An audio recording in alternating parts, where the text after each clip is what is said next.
Morning, Gracie. Morning, Tom. You want some breakfast? No, I ate before I came. How about some coffee? Sure. Would you like me to put the coffee on your Dead Dog Cafe hospitality card? My what? Your Dead Dog Cafe hospitality card. Hi, Tom. Oh, hi, Jasper. Are you having the breakfast special? No, I've already eaten. It's a great special, Tom. Eggs, toast, hash browns, juice, coffee. All he wants is coffee. But he'll miss out on the free pen. You talk to him. He won't listen to me. Jasper. Have you shown him the limited edition full-color print of Lethbridge? Jasper. Or the three-piece luggage set? Jasper, what in the world are you talking about? Have you given Tom his Dead Dog Cafe hospitality card yet? I have it right here. A credit card? The Dead Dog Cafe is passing out credit cards? A hospitality card, Tom.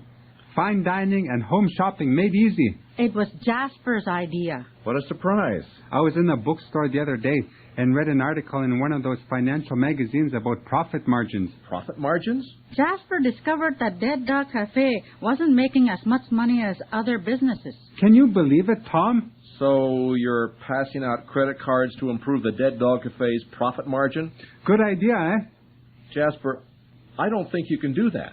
Did you tell Tom about the air miles? Air miles? I thought I'd wait till he had a cup of coffee. Put it on Tom's card. Would you like to leave the tip on your card? No. Don't we have a radio show to do? Right you are, Tom. Why don't you give Gracie the $50 and we'll get started? What $50? The annual service fee for your hospitality card. I'm not going to pay $50 for a card I'll never use. You just bought coffee with it. No, I didn't. Yes, you did. Well, I don't want it. I didn't ask for it. Here. I can't take it back. It's a used card. You just can't give me a credit card I don't want. Why not? Banks and gas stations do it all the time. Well, you're not a gas station. He's got you there, Gracie. Okay. Give me $25 and we'll call it even. And you're not a bank. How about $12.50? Let's just start the show. $6.75? From Blossom, Alberta, it's the Dead Dog Cafe Comedy Hour with your hosts, Jasper Friendly Bear. And Gracie Heavy Hands. And Tom King. So, Tom, who are our guests? I have no idea. Take a guess. I don't want to guess. Tom Jackson. Good guess, Tom. But first, we should look in our email bag and see what our listeners have to say. www.radio.cbc.ca. What was that? Our website address. Website? Email? Letters are old-fashioned. They call letters snail mail, Tom. It's the computer age. Yeah, but we don't have a computer. So? So how did we get email? email.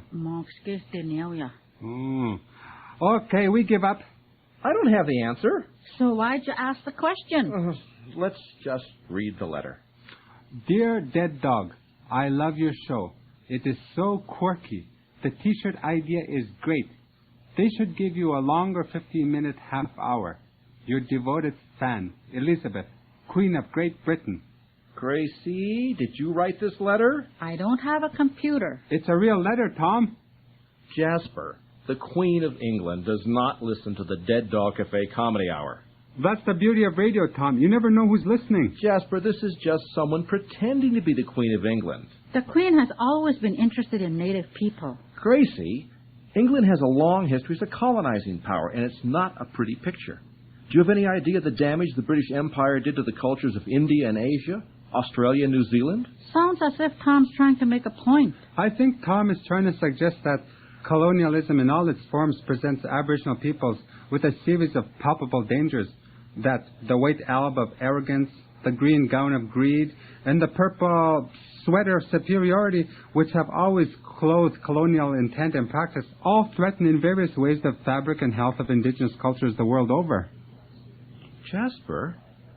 God, that was almost eloquent.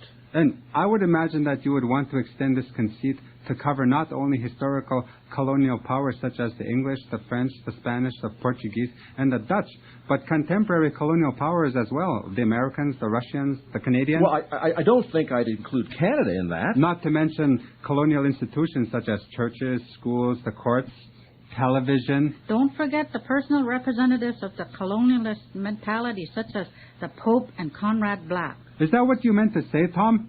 Well, more or less. Boy, Then it's a good thing we didn't say that. I'll say. Well, wait a minute.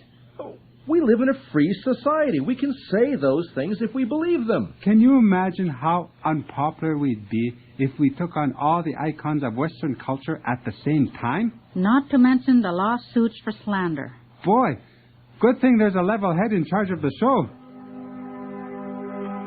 Oh, hey, you hear that music? Yeah. What is it? Fireside Friendly Bear. It's the intellectual part of our show, Tom, where I sit in a log cabin in front of a blazing fire on a snowy evening and read a selection from a great Canadian literary work. You know, I hate to say it, but that sounds like a good idea. Cue the blazing fire. What about the snowy evening? Tom, open the door. Whoa! Shut the door! Kill the fire. Boy, that really put me in a mood. What about you, Tom? Where'd Tom go? He got blown against the wall. Is he okay? Who knows? You better start without him. Well, while we wait for Tom to recover, it's time for Fireside Friendly Bear. So sit back and relax. Clear your mind. Pretend for a moment that you're better off than you are. You're just in time, Tom. Did I miss the reading? Nope. I was just about to start when you opened the door and were blown against the back wall by the wind. So whom are you reading? Audrey Thomas?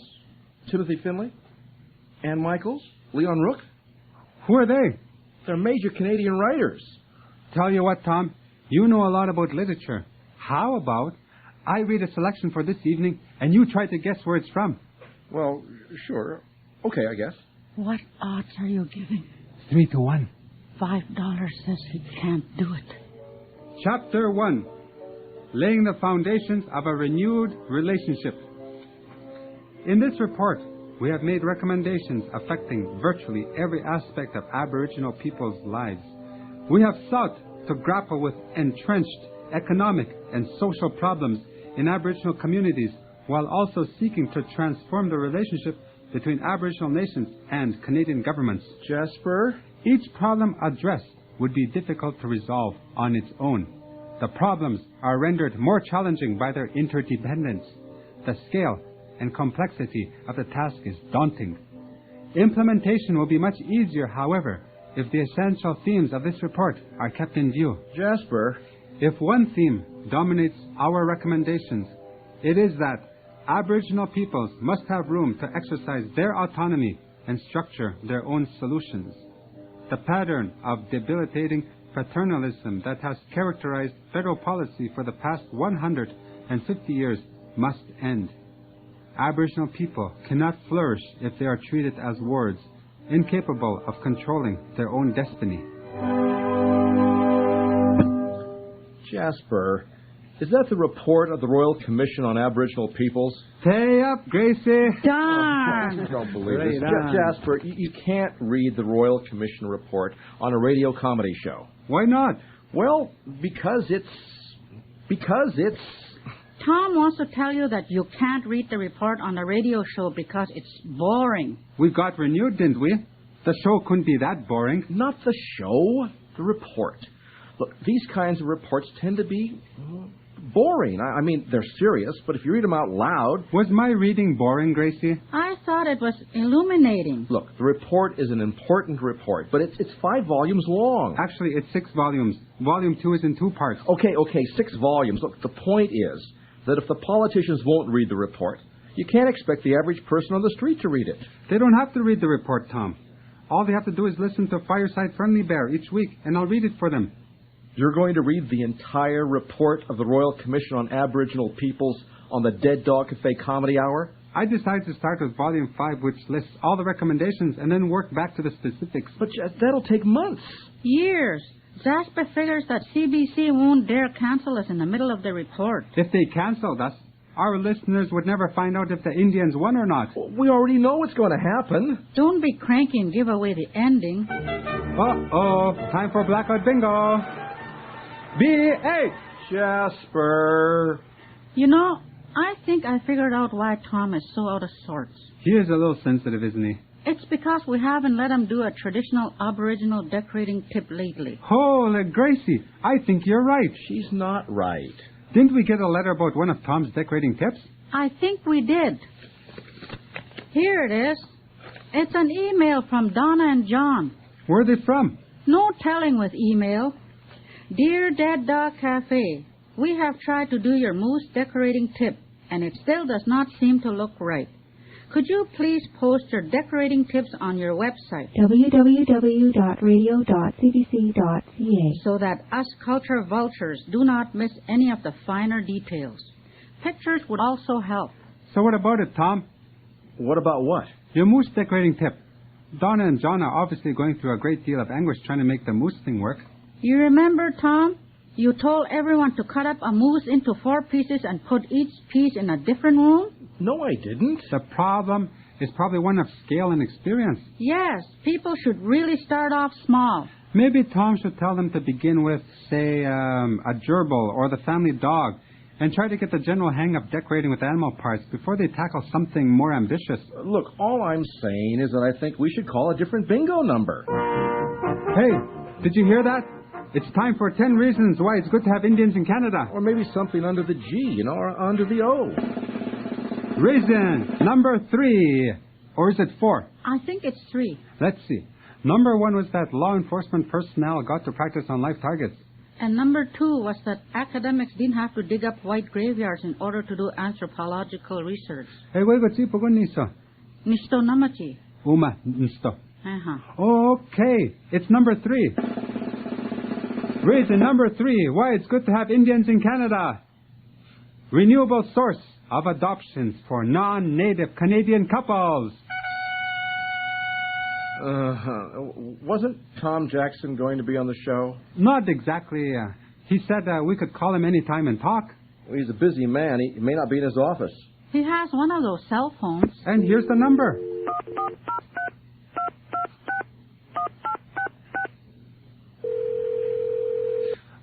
Sorry, we're not here to take your call right now, but if you leave a message, one of us will get back to you as soon as possible. And I hope you're having a great day. Maybe he's over at Graham Green's house. That's right. They're friends. Well, here's the number.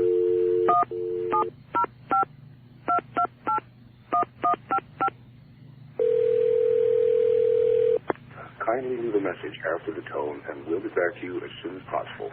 Thank you. Okay, they're not there. How about Thompson Highway? Sure, that's where they are.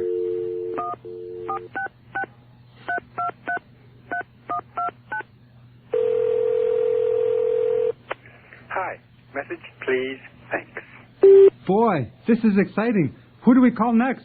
Jane Ash Potra? Good idea. She designed our shirts and she knows everybody.